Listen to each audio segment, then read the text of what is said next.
Chers amis, bonjour. Nous sommes le mardi 22 octobre 2024. Il est 9h30, quelques news de l'Arménie, de l'Artsakh et de la diaspora arménienne avec un temps pratiquement printanier. Nous sommes en automne, mais le temps, donc aujourd'hui, il faut en profiter tout simplement voilà, du soleil, ici à Valence. Une nouvelle fois, je vous présente donc ce livre-là, une édition donc sortie Les Hommes sans épaules. C'est une série en fait. Je vous ai donné toutes les indications sur mes pages Facebook, également sur Arménews, Nouvelles d'Arménie, mes amis, à 17 euros. C'est une merveille de la poésie arménienne et puis de l'histoire arménienne. Beaucoup d'éléments sur nos littéraires, donc de Daniel Baloujan à Komidas, musicologue, à Misak Manouchian, le résistant.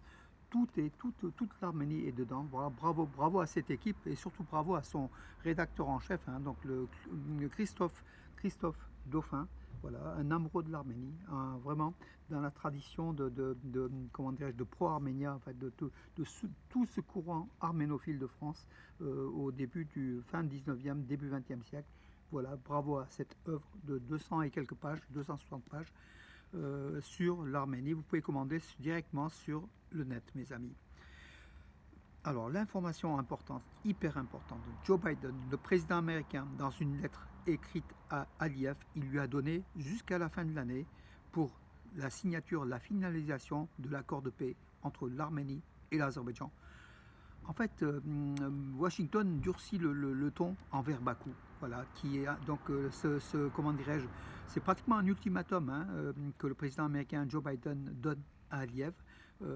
Voilà, donc peut-être à la fin de l'année, bien sûr, il sera pas là, Joe Biden, mais peut-être il y aura Kamala Harris, il y aura peut-être d'autres personnes qui vont poursuivre cette politique de Washington qui veut la paix entre l'Arménie et l'Azerbaïdjan et donne jusqu'à la fin de l'année. Donc en fait, c'est une menace, pratiquement une menace contre l'Azerbaïdjan pour qu'elle signe réellement la paix. Parce que les Américains se sont rendus compte que Bakou, que l'Azerbaïdjan jouait avec l'Occident, jouait avec tout le monde, jouait avec l'Arménie pour ne pas signer le traité de paix et se rapprocher singulièrement de la Russie, chose qui ne plaît pas beaucoup à Washington. C'est peut-être aussi l'une des raisons pour laquelle Washington durcit le ton envers l'Azerbaïdjan. Voilà, nous ne sommes pas du tout comme en 2020, en octobre-septembre 2020, où les élections américaines avaient tronqué un petit peu cette guerre de l'Artsakh qui avait eu lieu pratiquement dans l'indifférence totale des États-Unis et du monde. Voilà, donc aujourd'hui, l'Arménie est un point clé, est un des points clés de la planète où justement tant l'Europe que l'OTAN que Washington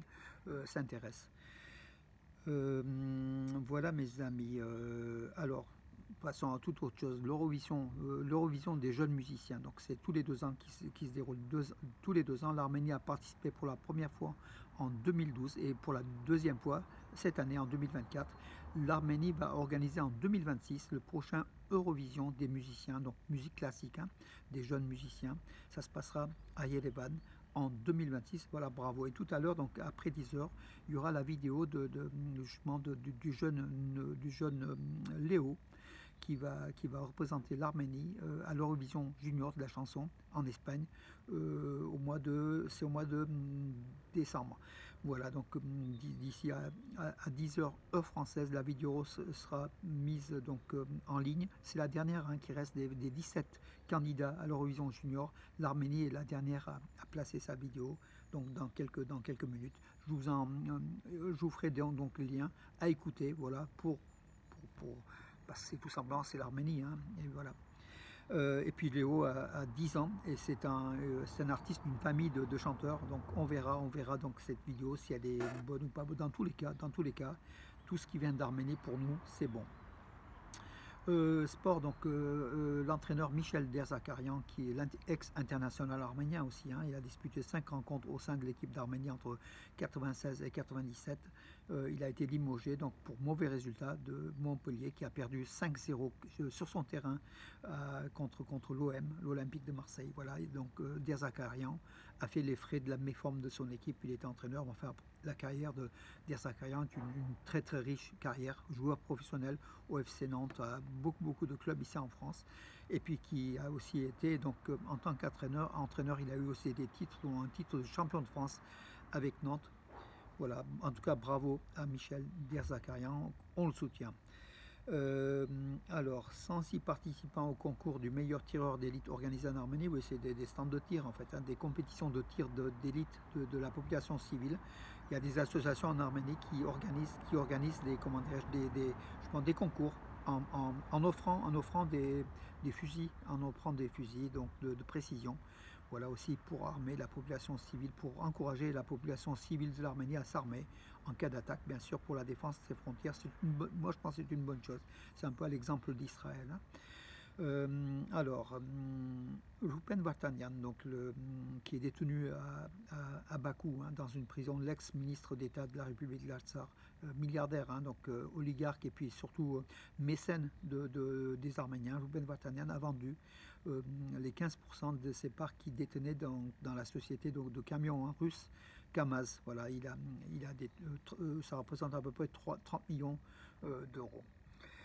Information, bon, un petit peu people, la Russe Irina Zakharova, qui devait représenter l'Arménie à Mexico à Miss Univers 2024, c'est aussi au mois de décembre, hein, n'ira pas, ne pourra pas participer, donc elle s'est désistée.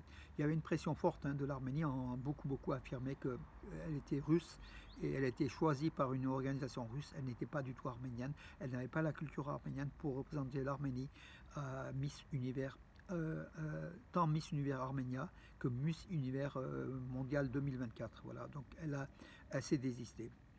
Je reviens en sport, Elina Vanessian sous les couleurs de l'Arménie et à son meilleur classement. Donc hier ça a été publié en WTA, donc tennis professionnel féminin. Elle est désormais 45e mondiale, notre Arménienne Elina Vanessian, qu'on suit de près puisqu'elle veut aussi aller jusqu'aux Jeux Olympiques en 2028 à Los Angeles, représenter les couleurs de l'Arménie. D'après elle, elle peut être dans les 10 premières, voire être dans les 3 premières. Un accord international sur la frontière nationale sera signé entre l'Arménie et l'Azerbaïdjan, c'est ce qu'a affirmé Meher Grigorian, qui est le vice-premier ministre arménien et qui est aussi chargé des négociations de frontalières avec l'Azerbaïdjan. Donc voilà, il a affirmé cela donc hier au Parlement arménien, lors de la rencontre du gouvernement arménien. A priori, donc c'est plutôt positif, à part que l'Azerbaïdjan ne veut pas signer. Donc du coup, on est vraiment aujourd'hui dans l'attente, surtout avant la COP 29 du mois prochain, qui se déroulera à Bakou. Donc aujourd'hui s'ouvre aussi à Kazan en Russie, la BRICS, donc la réunion de la BRICS. L'Arménie est invitée, également l'Azerbaïdjan, beaucoup de pays comme la Turquie aussi sont invités. Donc cette BRICS est formée surtout par la Russie, l'Inde, Chine, les 3 mastodontes, l'Afrique du Sud, le Brésil. Voilà, donc il y a 7-8 États et d'autres qui veulent aussi faire partie. Originalité, donc le secrétaire général de l'ONU, il sera aussi présent, donc, alors que c'est un bloc anti-occidental. Voilà, donc l'Arménie par contre veut un peu suivre cela aussi de près pour pas perdre aussi ses intérêts. Donc elle va participer, je crois que c'est Pachinian qui va, et d'ailleurs Poutine va rencontrer un à un tous les chefs d'État et responsables donc des pays qui seront présents à Kazan à partir d'aujourd'hui. Voilà mes amis, oui, festival de la citrouille qui aura lieu dans la région de Tavush en Arménie, dans un village proche d'Itchevan, hein, dans chef-lieu de la région de Tavush. Le festival de la citrouille, mes amis, si vous vous trouvez ce samedi en Arménie, mes amis, j'en ai quelques-uns qui se trouvent, hein, et je salue Georges Rasklan et puis d'autres, hein, qui sont aussi en Arménie. Voilà, festival, allez donc dans cette région de Tavush, surtout Itchevan est jumelé avec Valence, notre ville. Et puis visitez prenez part à cette fête de la citrouille un peu avant Halloween, c'est bon signe. Voilà, c'est au village de Hovk, ça se passe dans le village de Hovk, dans la région de Tavush, qui est au nord-est de l'Arménie, frontalière avec la Géorgie et l'Azerbaïdjan, donc un secteur clé pour l'Arménie. C'est vraiment une région verdoyante de forêts, d'ours, de loups. On y a été plusieurs fois, nous, hein, donc voilà, dans le cadre de ces liens entre Valence et Djevan. Il faut y aller, mes amis. C'est un bon lieu de tourisme, en tout cas en Arménie, cette région de Tavush qui est très importante stratégiquement aussi pour l'Arménie. Voilà, mes amis, écoutez, j'ai fait le tour de l'actualité, en tout cas. Et puis je vous recommande une nouvelle fois la lecture de ce livre édition en fait. Hein. C'est le deuxième semestre 2024, c'est une édition des hommes sans épaules. Vous pouvez trouver sur internet les hommes sans épaules. Et puis ce numéro 58 qui est un spécial Arménie où il y a plus de 200 pages sur les 260 qui est lié à l'Arménie, aux Arméniens, aux poètes, à l'histoire, au génocide, à tout mes amis. Voilà pour aujourd'hui et je vous donne rendez-vous donc à demain. Je vais prendre ce soleil merveilleux et profiter avant la pluie bien sûr. De toute façon, nous sommes au mois d'octobre, il faut s'attendre à pire. On a en tout cas aujourd'hui, hier on était gâtés, aujourd'hui on est gâtés, dimanche on était gâtés. Et puis pourvu que ça dure, mais les choses en météo ça ne dure jamais comme vous le savez mes amis. En tout cas on n'est pas dupes. Je vous souhaite une très très bonne journée. On pense à l'Arménie, on pense à l'Artsakh, toujours là, toujours dans nos esprits, tous les jours, l'Artsakh qui est là. Et la population arménienne de l'Artsakh de toute façon retournera. Elle y était depuis plus de 3000 ans. Elle a été chassée en septembre 2023. Elle est en Arménie en grande part, donc des réfugiés en Arménie qui ne veulent qu'une chose, c'est retourner sur leur terre, mais dans la sécurité. Et c'est cette sécurité, mes amis, vous allez voir, c'est sans doute peut-être la Russie qui va la jouer sur place, qui va changer de fusil d'épaule, parce que aux dernières nouvelles entre la Russie et la Turquie, ça ne va pas très bien, d'autant plus qu'Hakan Fidan, le chef de la diplomatie turque, soutient fortement l'intégrité territoriale de l'Ukraine. Ça ne doit pas plaire du tout à Poutine, en tout cas. Voilà, Poutine en ce moment a des intérêts financiers avec le gaz russe qui fait passer par l'Azerbaïdjan pour vendre à l'Europe, pour contourner les sanctions.